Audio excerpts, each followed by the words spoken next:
Welcome to the Ecommerce Marketing Podcast, the highly rated digital marketing podcast that provides weekly digital marketing tips and strategies from some of the world's top digital marketers and e-commerce entrepreneurs that will help you take your digital marketing to the next level.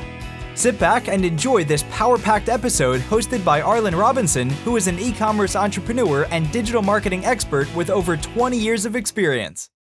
Hey, e-commerce marketing podcast listener. Are you looking to increase traffic and sales to your website? You can do this by launching your own affiliate program. Just visit getosi.com and sign up for a free trial today. That's getosi.com. Now get ready to hear from your e-commerce marketing expert of the week as they drill down to give you details on marketing strategies that can help grow your business. Welcome back to the E-commerce Marketing Podcast, everyone. My name is Arlen, and I am your host. And today we've got a very special guest, Lesley Hensell, who is the co-founder of Riverbend Consulting, an e-commerce and Amazon consulting agency whose experts and 85 plus employees solve problems from Amazon and e-commerce sellers facing account and product listing suspensions and other difficult challenges. Lesley has been an Amazon seller since 2010, and her greatest mission is to help aspiring entrepreneurs succeed on Amazon their way. Welcome to the podcast, Lesley. Thank you so much, Arlen. I'm excited to be here. Yes, and I'm excited to talk to you. We were talking before the recording and also from reading your intro, you were really early in Amazon. At 2010, you had mentioned the Fulfilled by Amazon program launched in 2008, as you had mentioned. And so that's like, just a couple years after they got going with it. So, I mean, of course, you've seen it all. So if anyone is interested in, going that route, you're definitely the one to talk to because I'm sure you've seen it all. When I started on Amazon, it was the Wild West. You could throw any product up, it would sell. Amazon enforcement, meaning them watching what you're doing. It was a really small department back then. They couldn't keep up with the growth.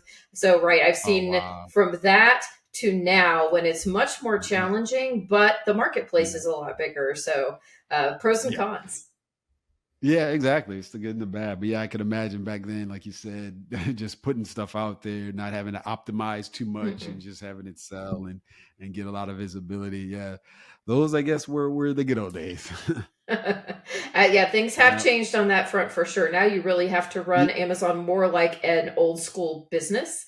Whereas then it was everyone, even big sellers, it was more like just a hustle. Yeah, exactly. Just a hustle. Well, today I'm really excited to talk to you because we're going to be talking about, and you're really going to be breaking down to anyone that's interested in selling on Amazon or is currently doing it about, the importance of knowing your numbers, leveraging SOPs as well as VAs, virtual assistants, and the ultimate marketing strategy.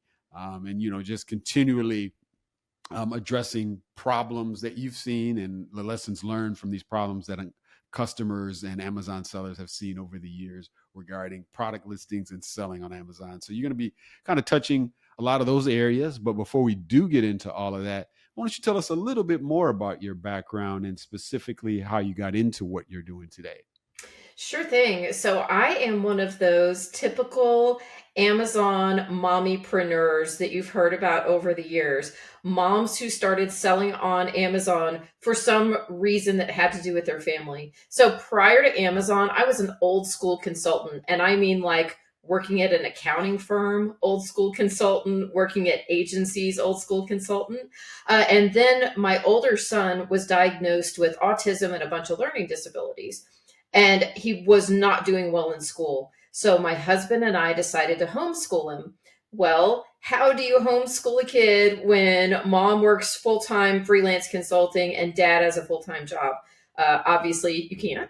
So I quit doing that old school consulting and started selling on Amazon. So when my husband got home from work, I would go out, because again, this was the Wild West days. I would go out and source product from retail stores. I would do online arbitrage. And on the weekends as a family, we would pack and ship our orders to the Amazon warehouses.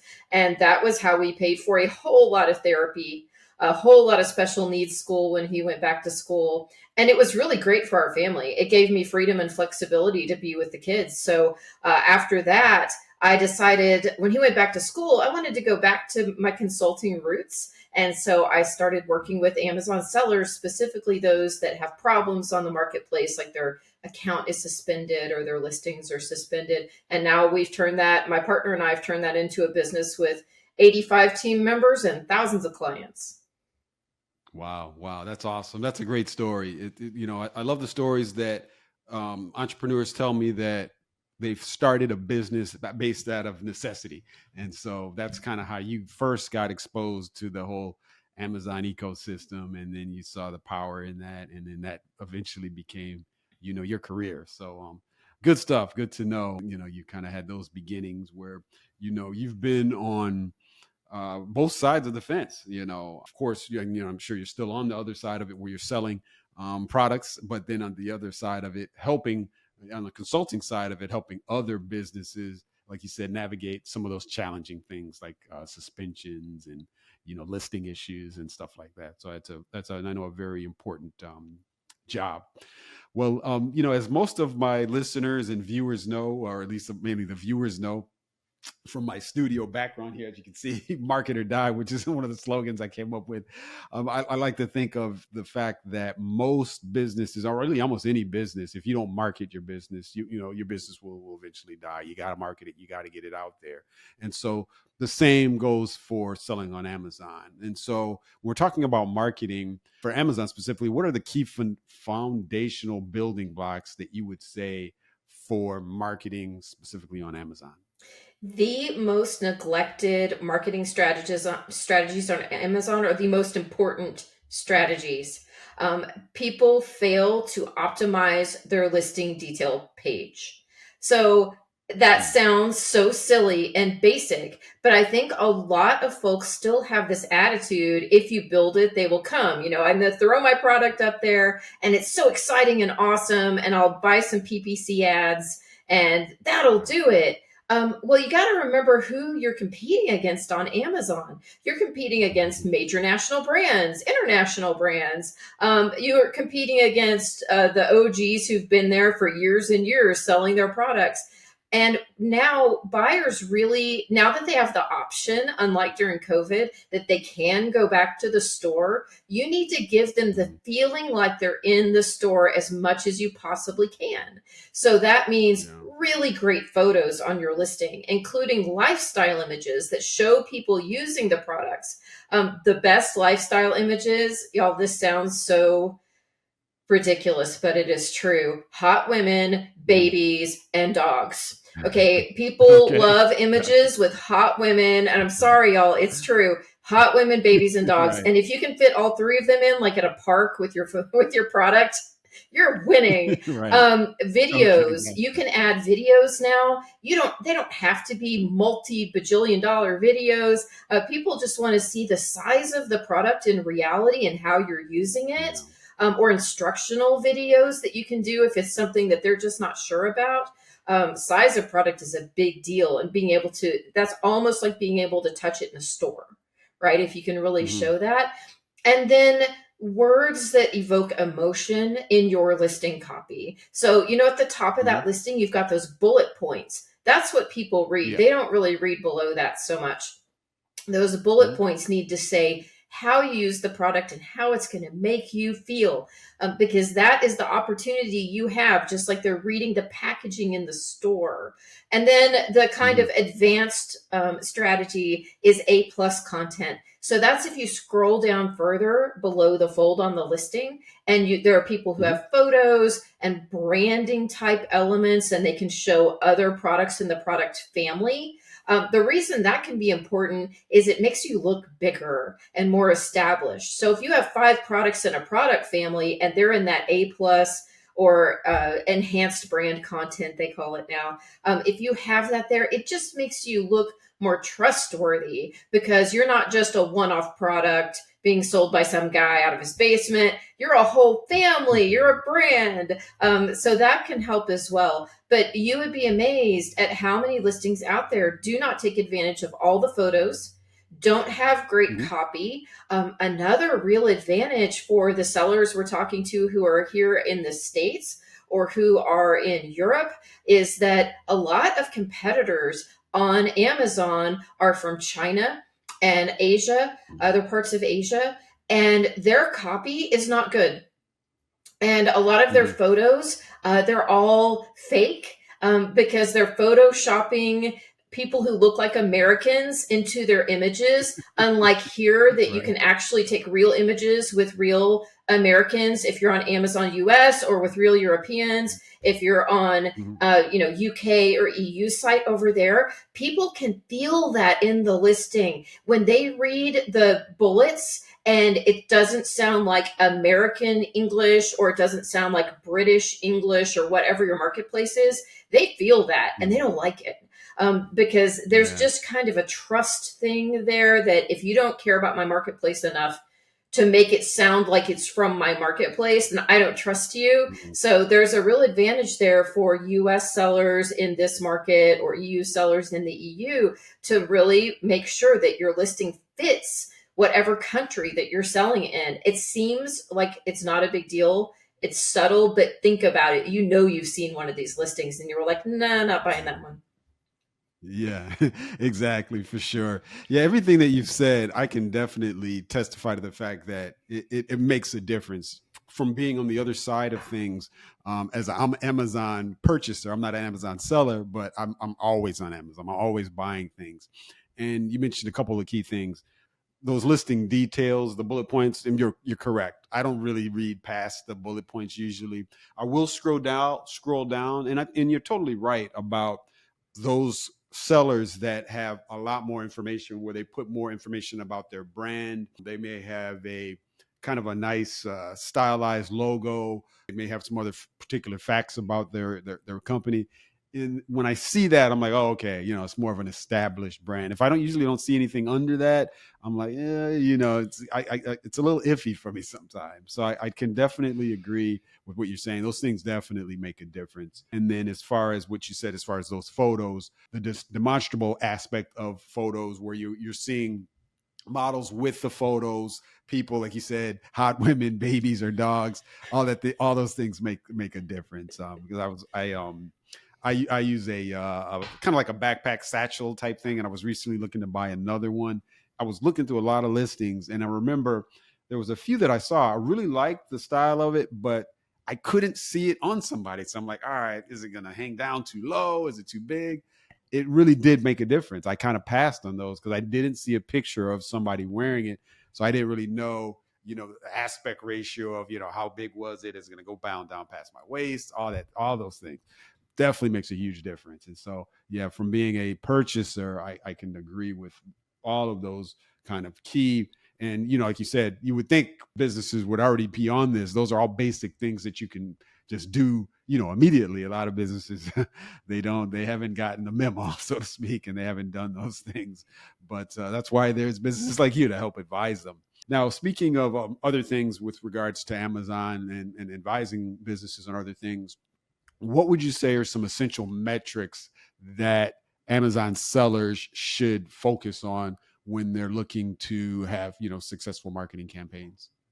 So, two sets because the first set is super basic and then the second will be a little more advanced. On the super basic, a lot of small businesses and entrepreneurs who attack the Amazon problem, they don't actually set up books the way you're supposed to set up books. And I know that Mhm. sounds ridiculous, and you're probably saying, oh, everyone does that. They don't. And I think there's this feeling that because it's an online business, that it's almost, you don't have to do all that boring stuff. Y'all, it would come the end of the year. You need to know all the numbers. You need to know for your taxes. You need to know for your expenses, and you need to know so you know if you've made money.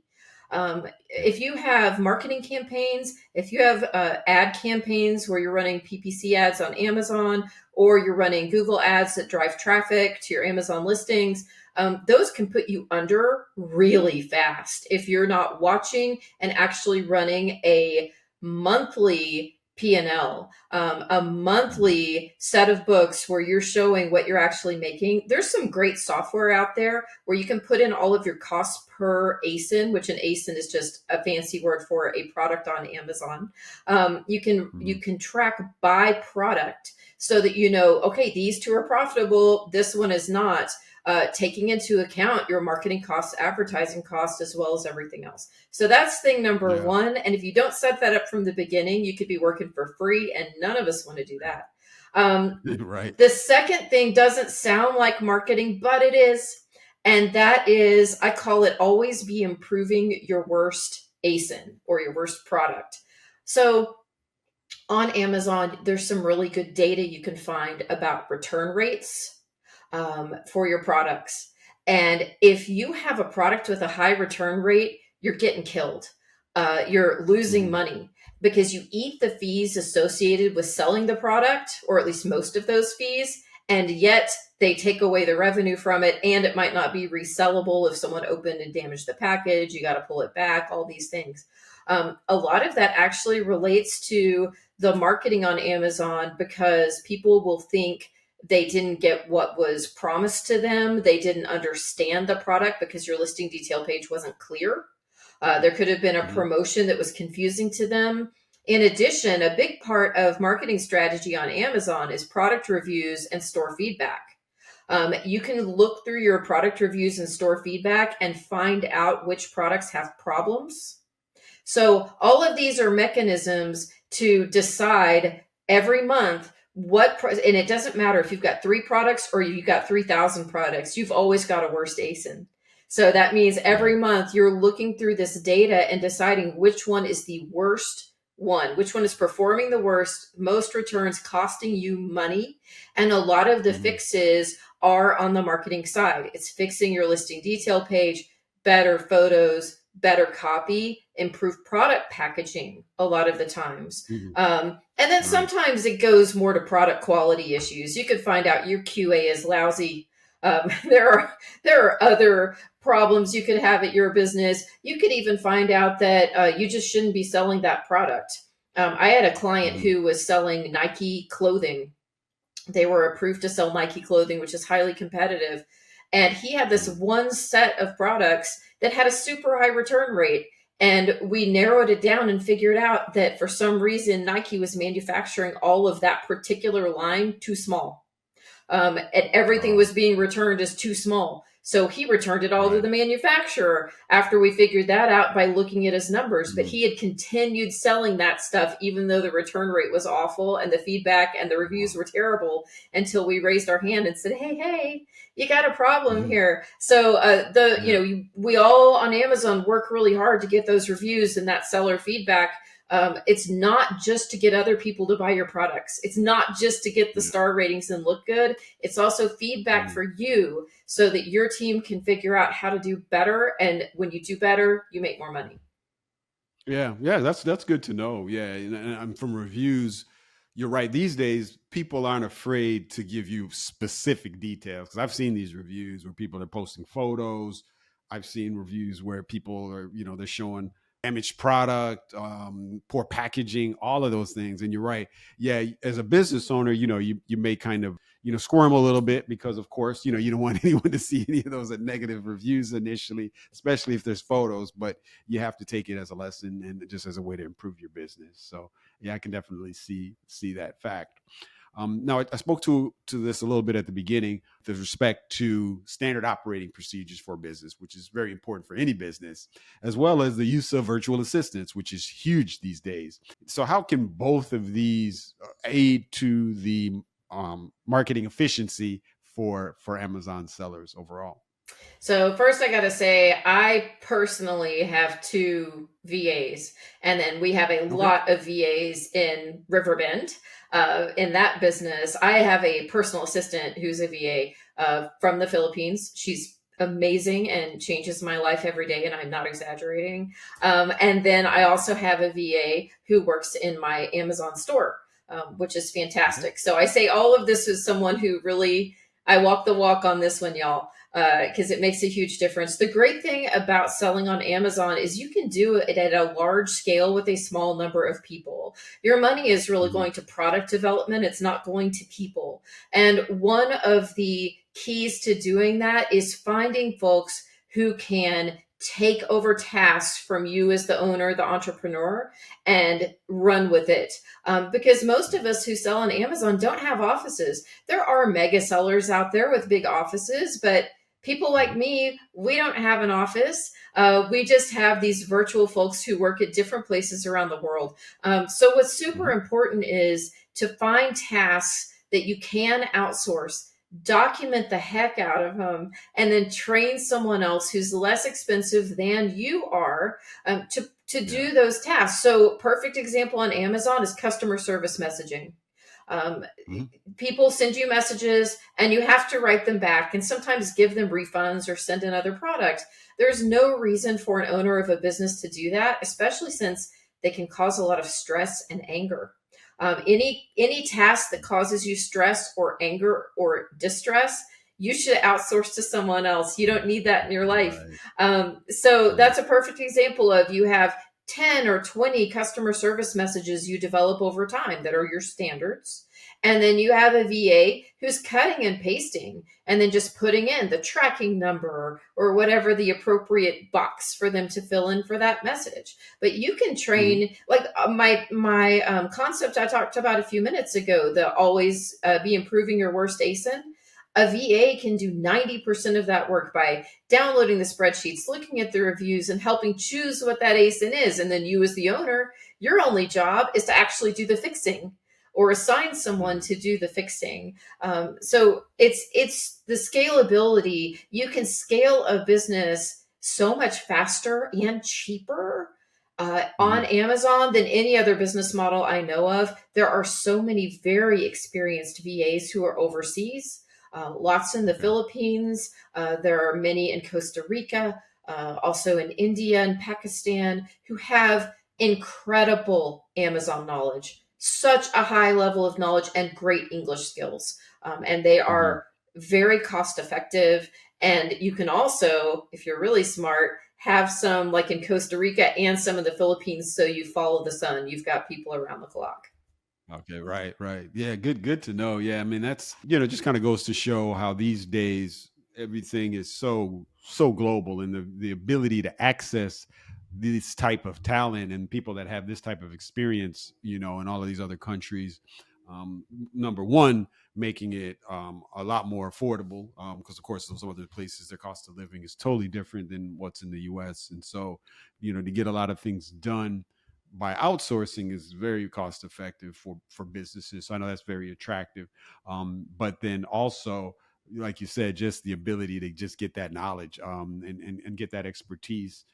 So it's really almost no excuse for a business to do certain tasks where you can easily just outsource that, because Amazon is so, I guess you could say, so global. The amount of the knowledge base of people that are familiar with doing certain things is so widespread. Then it's not too hard to find the right person.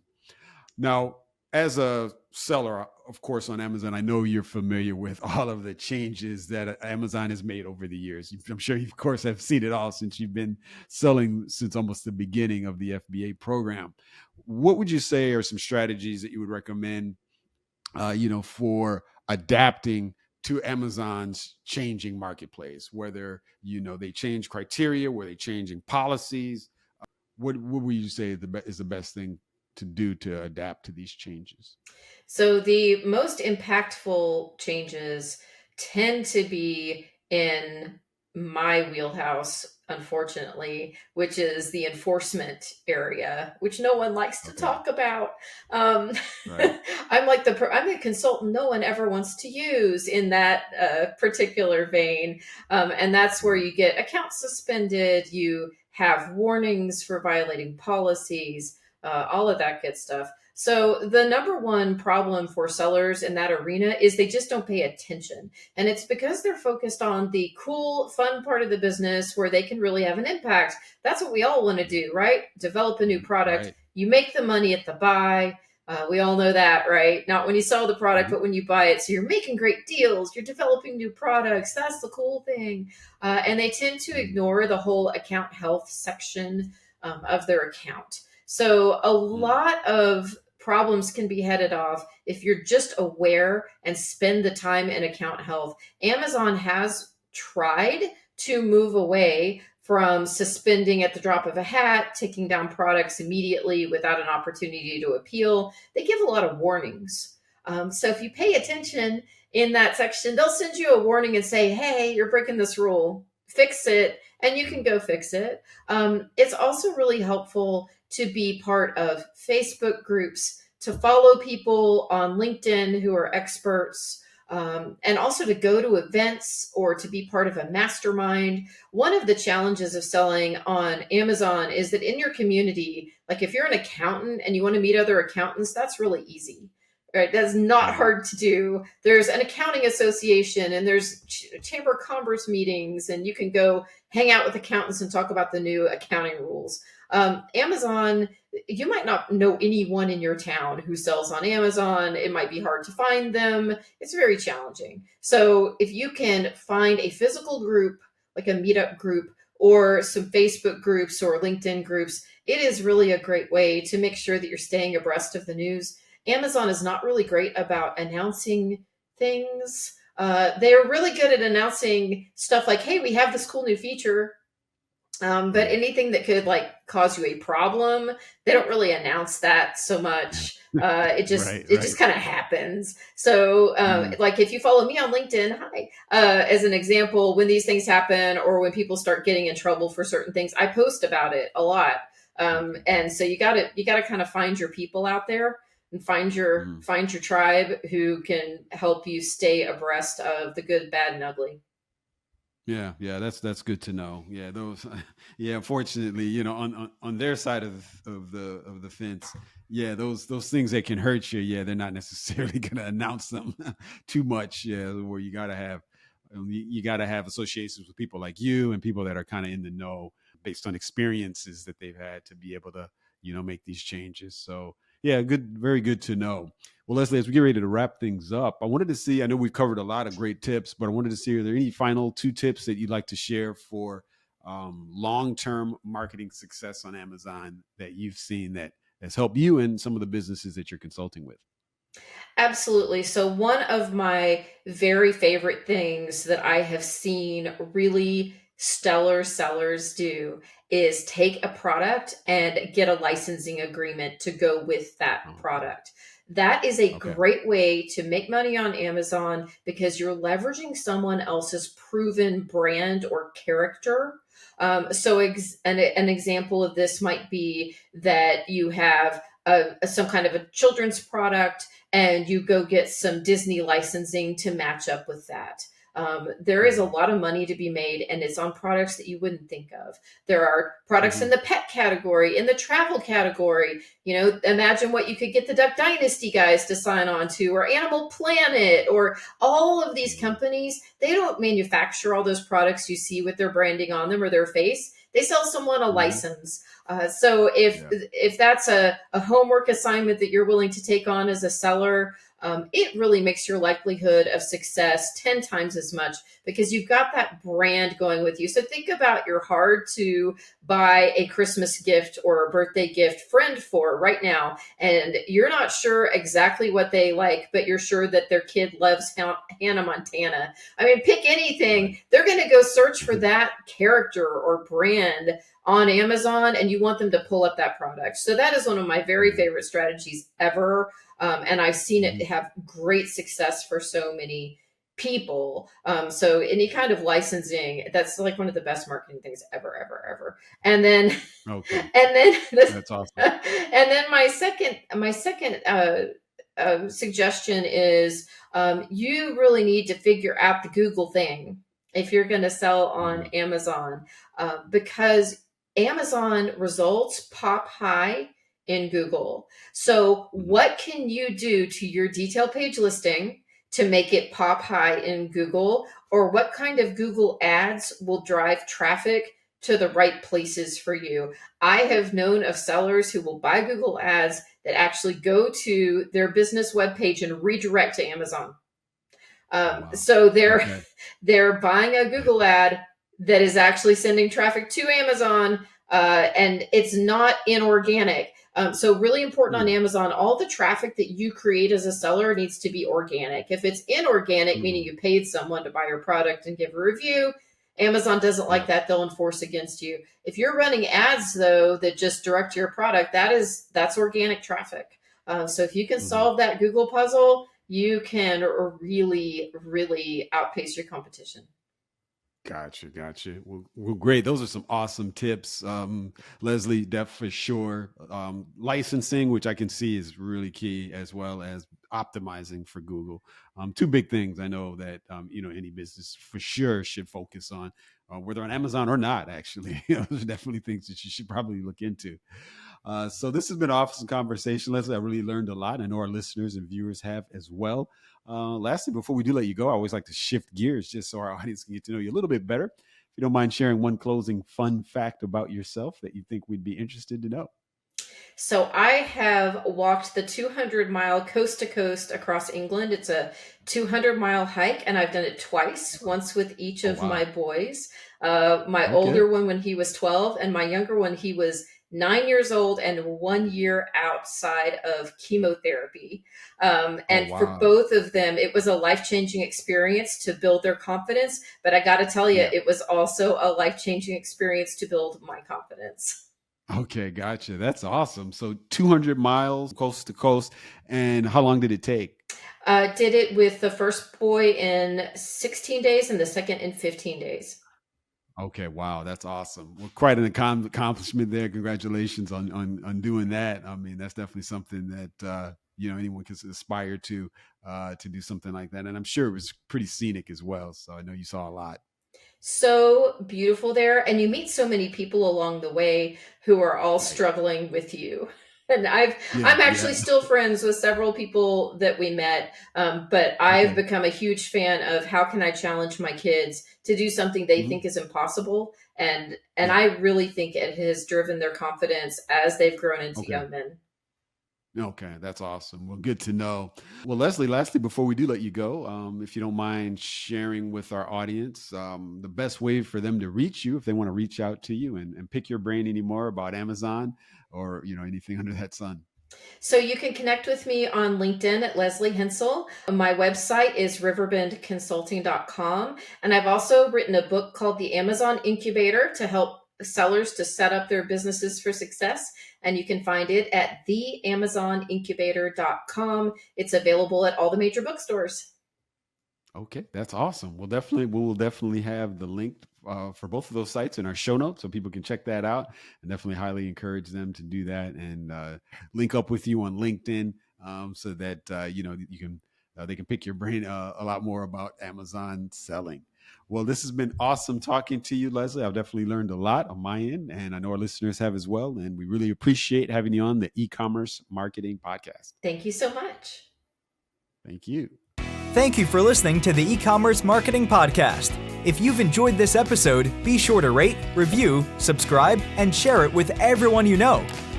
Are you looking to take your digital marketing to the next level but are tired of weeding through countless YouTube videos with unproven and untrusted marketing strategies? Well, we have the answer for you. The More Sales Every Month online digital marketing course. In this information-packed course, you will learn effective keyword research, link building, content marketing, and much more to attract and convert your site visitors into paying customers. Just go to moresaleseverymonth.com and sign up today for a low one-time fee. In addition to this power-packed course, if you would like to get access to a growing repository of digital marketing articles, PDFs, and ebooks, check out getosi.com/resources and opt in to get full access to our library of priceless marketing information to help you take your digital marketing to the next level.